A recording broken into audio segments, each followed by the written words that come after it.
Moi qui m'évade de prison. Moi qui vole à l'épicerie pour survivre. Moi qui dors dans un abribus. Moi qui cambriole une maison. Quelqu'un qui me demande qui je suis. Moi qui essaie de me sauver par la fenêtre. Lui qui me retient par les jambes. Moi qui lui donne un coup de pied. Un homme d'affaires qui m'invite chez lui pour me regarder baiser sur YouPorn. L'homme d'affaires qui me regarde baiser en achetant une télé HD. En regardant un employé me dire qu'ils n'ont plus le modèle que je veux en magasin. En me regardant aller le chercher dans la réserve. En me regardant tailler des pipes à tous les gars de l'entrepôt. Moi qui me rends compte qu'ils nous filment. Moi qui arrive aux douanes. Moi qui dis que j'ai rien à déclarer. Moi qui essaye de sourire. Le douanier qui me dit d'aller attendre face à la porte C. Moi qui sors un revolver de la boîte à gants. Moi qui tire dans l'épaule du douanier. Un client qui me paye pour baiser en me regardant.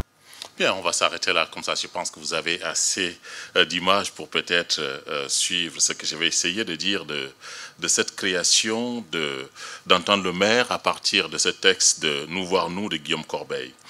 Dans son ouvrage intitulé « De la visibilité, excellence et singularité en régime médiatique », Nathalie Heinisch, prenant notamment appui sur la perte d'aura dans la photographie analysée par Walter Benjamin et sur les effets de présence formulés par Thierry Lenain, interroge le renversement opéré par la fabrication technique de l'ubiquité à grande échelle. Une telle opération a ouvert la voie, selon elle, à ce qu'elle nomme la sensation spéciale d'être regardée. Cette jubilation de la visibilité examinée par la sociologue semble trouver un écho dans l'écriture dramatique « Nous voir nous », Saint visage pour Camille Brunel du Québécois Guillaume Corbeil, qui sera créé le 28 février 2017 à la Rose de Vent, scène nationale de la métropole lilloise, par Antoine Lemaire de la compagnie Tech. Auteur, acteur et metteur en scène, Antoine Lemaire a, depuis la création de sa compagnie, Théâtre en Cambrésie, développé une écriture attentive à l'adaptation des œuvres dites classiques. Mais au-delà de cette adaptation, c'est d'abord souligné qu'il s'agit pour lui d'interroger des enjeux touchant à l'intime et bien entendu aussi d'explorer ce qui me semble peut-être une des voies tout à fait en lien avec ce que nous essayons d'explorer pour cette journée, une certaine interdisciplinarité avec notamment une attention pour l'usage de la vidéo sur la scène. C'est ainsi que la compagnie soulignera le fait que la fusion de la vidéo et du théâtre permet de télescoper le réel et le virtuel dans une multitude de jeux d'illusions. La mise en scène théâtrale, ajoute la compagnie, a ainsi poussé au-delà des conventions habituelles en intégrant à l'art du spectacle les techniques les plus récentes, transformation en temps réel des actions et des sons, précipitation d'images. Dans un dispositif conçu tel un studio de télévision, à partir d'un cyclo blanc de 9 mètres qui renvoie à la page blanche, mais aussi à l'écran de l'ordinateur, c'est d'ailleurs le premier élément qu'on voit à l'ouverture de la scène, Antoine Lemaire incruste ce décor, Saint Destin, ceux de 2 hommes et de 3 femmes aux prises avec le vertige du paraître, un moi devenu évanescent, et met en lumière le simulacre, une déroute de l'être et des identités happées dans le maelstrom des réseaux sociaux. Nous nous intéressons ainsi dans cette contribution à l'écriture scénique et aux images façonnées par l'artiste comme le lieu d'une exploration de la porosité entre le réel et la fiction et d'une certaine virtualité propice à une redéfinition des états des corps, une aliénation porteuse aussi d'une jouissance des apparences. Il s'agira ici de questionner la manière dont la création interroge notre rapport au paraître et surtout à une certaine extimité, le lieu d'un effacement de la figure humaine. La mise en scène d'Antoine Lemaire s'ouvre par un prologue, une scène d'exposition des déclinaisons des identités des protagonistes projetées sur un grand écran et soumis alors à un questionnaire détaillant le sexe, la couleur des yeux, la chevelure, la taille, la date de naissance. Et la première apparition de ces 5 personnages, numérotés de 1 à 5, il s'agit d'ailleurs là d'offrir un effacement des noms. Il n'y a pas de nom si ce n'est finalement un chiffrage. Dans une certaine perte d'identité, c'est fait à l'écran et au travers d'une déclaration exposant leur devise. Quelle devise alors? Leur passion et leur style. Si la parole vient, elle ne sort plus du corps, mais de l'image, contenue dans un cadre, lieu de la visibilité et de l'éloquence. C'est le cadre qui est suspendu à ce grand cyclo que vous aviez bien entendu au premier plan. Il s'agit d'apparaître en énumérant un inventaire des références culturelles et en magnifiant les signes ostentatoires propices à des formes de distinction, les dépenses, les vêtements, les bouffes ou les choix musicaux. Ces 5 nouveaux barbares mettent à sac ce qu'Alessandro Baricco appelle le village de la culture. Ils sont, me semble-t-il, évidemment happés par ce que Umberto Eco appelle les listes des vertiges, une gourmandise de l'énumération. Le dispositif est celui d'un cyclo blanc qui accueille les 5 protagonistes, 5 paroles individuelles dans une illusion de choralité et qui sert alors de surface scripturale des corps tout en permettant d'effacer toute identification de lieu.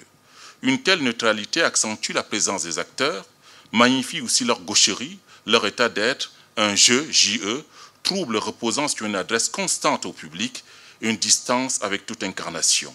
Il ne s'agit pas de convoquer cela, mais plutôt évidemment de marquer un jeu qui soit peut-être un peu plus proche de ce qui serait beaucoup plus télévisuel. Le cyclo sert ainsi de scène d'une nouvelle forme d'agone, une sorte de joute oratoire qui met alors en œuvre un corps à corps qui s'opère avec la facticité des mots et le bruissement illustrant ce qui est dit. J'aime l'écho de la pluie, j'aime le son des vagues qui s'échouent à mes pieds, j'aime les chants des baleines, ainsi de suite, en termes de litanie.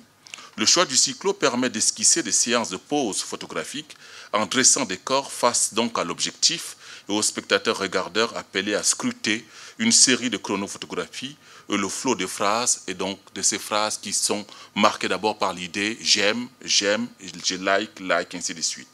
Pour entendre le maire, il s'agit de trouver l'intelligence de l'acteur, une certaine décontraction, le jeu aussi de l'enfance, un ludisme carnavalesque et un corps dans un lâcher-prise. La référence au cinéma, mais surtout au cinéma de série B, aux séries télévisuelles, est revendiquée pour le travail de l'acteur et pour la direction de ceux-ci, qui passe alors par une gestuelle relâchée. Les figures qu'il dresse sur la scène arborent un micro, leur permettant une grande liberté de ton, un corps envisagé par le metteur en scène comme détendu. Cette construction des corps est accentuée aussi par une artificialité de la parole, le recours au micro qui amplifie les voix. Les phrases réduites au simple sujet-verbe-complément soulignent aussi la pauvreté langagière et sont débitées tels des projectiles destinés au public. Dans cette mise en scène, c'est l'autocélébration qui s'égrène, une surenchère de l'intimité. Une telle profération de soi met en lumière un langage marqué par la pauvreté du vocabulaire. J'aime, like, ainsi de suite. La scène est le lieu où s'affichent des corps mus en profil Facebook, offrant une désertion de l'humain au profit de fantasmes, un nihil instauré par une quête effrénée des formes qui s'opère bien entendu, non plus au travers d'une certaine complétude de l'être et de sa complexité, mais simplement réduite alors à des formes de visibilité. Le choix des personnages est aussi le lieu d'un effacement des hiérarchies entre les œuvres. Le corps relève d'une dévoration, d'une aptitude à zapper les formes et les artistes dans un melting pot, comme si le nouveau type façonné par les réseaux sociaux dressait la forme de navigateur humain. Ces acteurs ne sont que de simples navigateurs qui semblent à la fois sillonner le monde des réseaux sociaux et devenir le moteur de recherche qui se contente de souligner des termes glanés au quotidien. Cette célébration passe aussi par l'énonciation des choses écoutées, des choses vues. L'acte de voir se réduit alors à l'énoncé du seul titre, une discographie et une filmographie, renvoyant au seul glossaire, ou une pauvreté qui culmine alors avec la méconnaissance du nom de Georges Louis Borges, prononcé Borges, la dernière syllabe n'étant plus ici accentuée. La mise en scène est le lieu de célébration dans des choses vues. L'acte de voir repose sur de nouvelles modalités, j'y étais, et ce simple fait d'avoir été suffit, bien entendu, à souligner la grandeur de l'être. La durée d'une représentation importe davantage que l'œuvre elle-même. Le savoir de ces petites poussettes, pour reprendre Michel Serres, se réduit alors à l'essentiel ou simplement à des performances pour les choses qui ont été vues au détriment de ce qui serait poétique. Il s'agit alors de citer la trilogie de Wajdi Mouawad, 6 heures pour le dernier Caravansérail d'Ariane Mouchkine, s'élever à 5 heures pour voir dans la cour d'honneur Cézanne d'Anne-Thérèse de Keersmaker pour dire combien l'œuvre est tout à fait importante. La deuxième partie de la création est consacrée à un récit en flashback et les nouveaux héros exposent leur soirée, un diaporama, captation des corps pris comme sur le vif, chaque image est précédée d'un clic. Vous avez vu une partie, bien entendu, de ces soirées ou de ces vécus de ces êtres. Le corps présent acte, dialogue avec des doubles projetés sur un écran placé au-dessus du cyclo, double reflet d'une virtualité, d'autres états de corps, aux prises avec une certaine descente aux enfers, une certaine déflagration aussi, qui happe la facticité dans laquelle les réseaux sociaux les avaient réduits. Il s'agit un peu de ces dernières images qui supposent que ces personnages sont dans une traversée, cette traversée étant bien entendu une certaine forme d'abîme. Le metteur en scène instaure et dirige deux ensembles de corps. Celui d'une présence inscrite dans un espace immaculé, un cyclo qui sera à la fin de la mise en scène rempli de poupées, une épiphanie des corps saisis sur le vif, évanescence de portraits, des routes qui guettent tout en magnifiant une virtualité tenue comme essence de l'être. L'écran sert ici de lieu du tragique, d'un récit de soi, un nouveau régime, marqué par la voracité des images, permettant aussi de se raconter, répondant à une apparition des corps, réduit alors au silence, emporté dans le tourbillon de la vie ici fictionnalisée. Pour Antoine Lemaire, il s'agit bien sûr de réinterroger ce qui serait notre rapport à l'image, et peut-être aussi de s'inscrire dans ce qu'il considère comme étant peut-être la figure, ou tout au moins un texte majeur dans son rapport à la création. C'est un texte d'Abel Gans qui dit ceci: « La jonction de l'image de la réalité confère à l'image et à la réalité une dimension nouvelle, une sorte de quatrième dimension qui enrichit incontestablement un spectacle. À mon avis, dit Abel Gans, les arts ne visent qu'à cela. Il s'agit de créer une dimension nouvelle dans l'esprit des spectateurs. » Fin de la citation. Tel des spasmes définis par George Didier Berman comme apparition, vision, fantôme et par conséquent présage, les figures façonnées par le metteur en scène rendent compte d'une certaine inflation des images des corps, aux prises aussi avec cette déflagration de ce qu'on peut percevoir aussi comme l'envahissement de l'espace, et de l'espace ici par Narcisse. Narcisse est ici, pour Lemaire, plongé dans l'espace virtuel, celui des rencontres, des constitutions aussi de nouveaux amis. La vraie vie est ainsi celle des images et non pas celle du réel. Près de 600 photos seront projetées, réservoir des actes non accomplis sur le plateau, tout étant bien entendu déporté vers la scène des images et jamais bien entendu accompli sur la scène. Boire, fumer, faire l'amour s'instaure dans cet autre monde que le metteur en scène a choisi d'inscrire au centre de la scène tout en descendant le jeu des acteurs et la présence de ces acteurs. Le corps vivant devient ainsi un corps commentateur des images de soi projetées dans cet ailleurs fantasmé, lieu d'un moi magnifié. On notera que les images sont projetées à l'arrière des acteurs, proférateurs simplement des textes en direction des spectateurs. La troisième partie de cette mise en scène est consacrée aux connaissances, aux êtres qu'ils sont censés connaître, aux amis glanés sur les réseaux sociaux. La jouissance a décliné aussi les noms, et le nombre d'amis est ici manifeste. Seul importe alors la liste et bien entendu leur vertige. Encore Umberto Eco. La scène s'est mue en espace de fête, un espace de karaoké reprenant « Toi mon amour » caché de la chanteuse portugaise Linda de Souza, auteure, comme vous le savez tous, en 1984, d'une autobiographie intitulée « La valise en carton ». Et l'artificialité, le nouveau carton-pâte virtualisé passe également par le recours à des masques des personnages issus des figurines en toc de séries, notamment et des films Star Wars. La construction de l'espace passe donc par une démultiplication des cadres, un polyécran expérimenté jadis par le scénographe Joseph Svoboda, qui ouvre sur des réalités et qui sert de cœur optique, et lieu bien entendu d'illustration de ce qui est dit et de la déconstruction aussi d'une parole d'autocélébration. Le moi n'échappe pas au mensonge, à la manipulation des images, à ce qui est convenu d'appeler les fake news ou infox, à la confusion des mémoires ou des lieux de mémoire, servent essentiellement d'arrière-plan à une survalorisation et à des témoignages, des incrustations au service d'une mise en scène de soi. Nos nouveaux héros, et bien entendu façonnés par l'artifice et aussi des excès de consommation, sont néanmoins porteurs d'un militantisme virtuel dans la chambre, c'est-à-dire elle ne se déploie jamais dans l'espace concret, et donc un espace concret étant un espace de danger, mais qui sont simplement là pour égrener la liberté, le rapport à la liberté, visage empli d'émotions, en convoquant alors le poème de Paul Éluard, « Liberté, j'écris ton nom ». Héros en carton-pâte, ils sont incrustés par la magie de la vidéo sur des images, sur des vraies images, des événements du soulèvement à la place Tiananmen, Sarajevo, les ruines d'Hiroshima, ou le Grand Zéro à New York, ou des scènes de révolte et de manifestations contre le G20. L'émotion est d'ailleurs ici accentuée par le choix musical et la projection sur le cyclo des gouttes d'eau qui finissent par l'emplir au point de l'assombrir. Les personnages instaurent une fiction de vie rêvée, devenus des héros de la protestation contre la mondialisation, contre la guerre, la torture, ainsi de suite. On est face, bien entendu, à ce qui est totalement artificiel. Les pancartes qu'ils tiennent, comme espace permettant de recueillir des pétitions, sont brouillées, bien entendu quand ils sont brouillés par des images issues des vidéoprojecteurs. La mise en scène de soi dévoile un certain désir d'être aimé, dépassant la facticité derrière laquelle se cache leur corps. Devenir enfin soi au milieu des poupées, double chutant des saintes, éparpillées sur le sol, et dont pourtant il faut se débarrasser.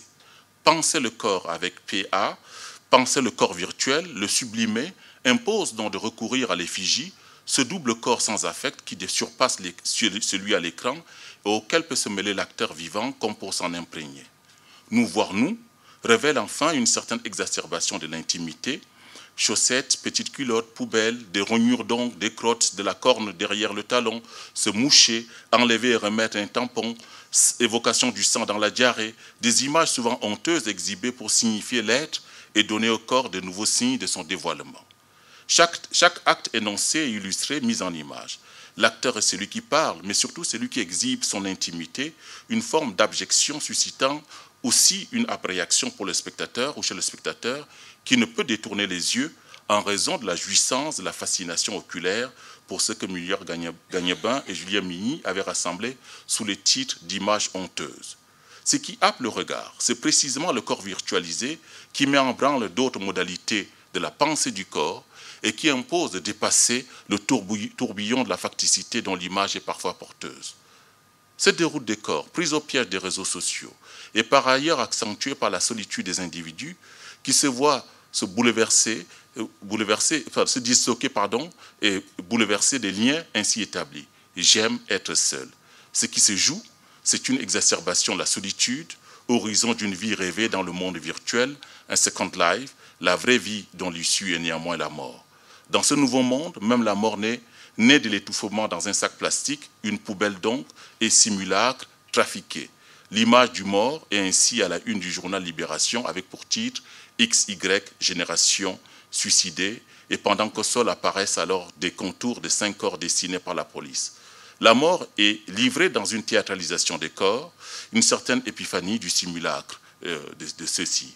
Et le personnage mort, plus humain et plus vivant, parle, commente les pleurs et les gestes des survivants qui sont beaucoup plus virtuels.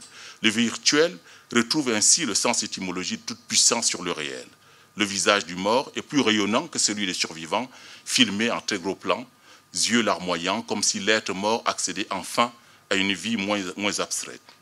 Le vivant dialogue ici avec le mort en lui adressant des images contenues dans les téléphones et dans le téléphone, au travers alors de la célébration du mort. Par cette création, enfin, pour terminer, Antoine Lemaire livre ce que Roland Barthes analysait dans sa chambre claire comme étant des photos tonitruantes et que le vivant ne peut congédier telle une ombre. Lemaire fait ainsi voir un état des corps qui passe par une mise en déroute du virtuel, une substitution de la mort par le vivant. Il s'agit de feuilleter le grand désastre des corps, aux prises avec leur spectre qui ne cesse de les aliéner au point de les conduire dans l'abîme de la représentation. Il s'agit donc de nous voir, nous, et de nous souvenir peut-être dans cette adresse que j'avais déjà rappelée des gens gênés, de considérer que les comédiens ont donc pour fonction d'endosser des gestes et des accoutrements qui leur permettront de nous montrer à nous-mêmes et de nous montrer nus la solitude et dans la solitude et son allégresse. Merci.